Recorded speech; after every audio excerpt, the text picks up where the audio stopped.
Antara pengalaman yang saya peroleh ketika menjalankan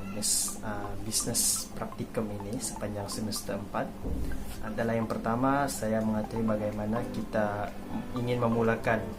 strategi perniagaan itu dengan menggunakan 9 komponen dalam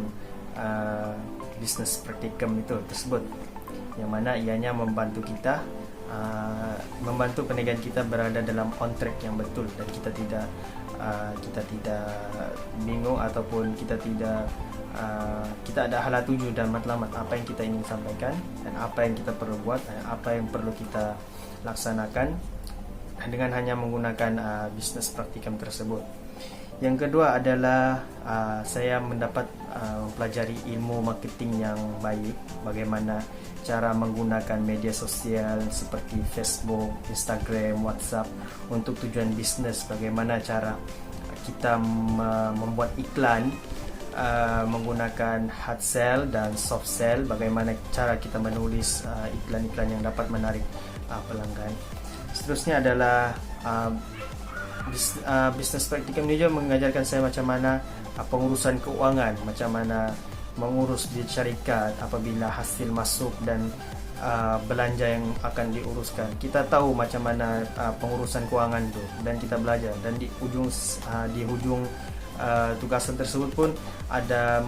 mengajar pelajar bagaimana cara untuk membuat nyata pendapatan, kunci kira-kira, aliran tunai dan sebagainya, yang mana kesemua itu amat penting apabila kita mau mengira hasil keuntungan yang diperoleh daripada syarikat. Dan yang terakhir adalah bisnes praktikum ini mengajar saya untuk lebih proaktif, produktif serta inovatif, yang mana ilmu-ilmu keusahawanan ini dapat membantu saya untuk menjadi seseorang yang lebih cenderung untuk melakukan sesuatu perkara apabila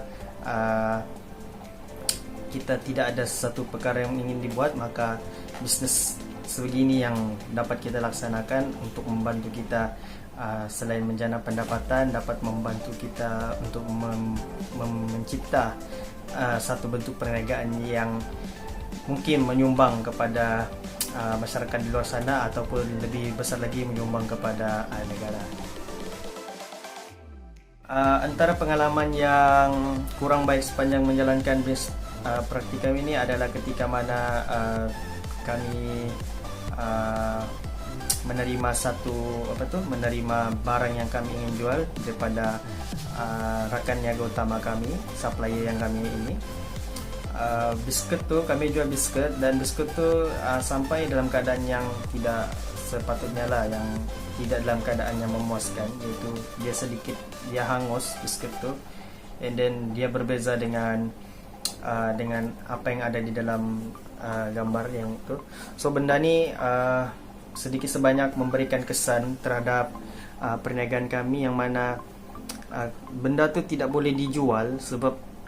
kualitinya kurang memuaskan. So benda ni kami terpaksa hadapi,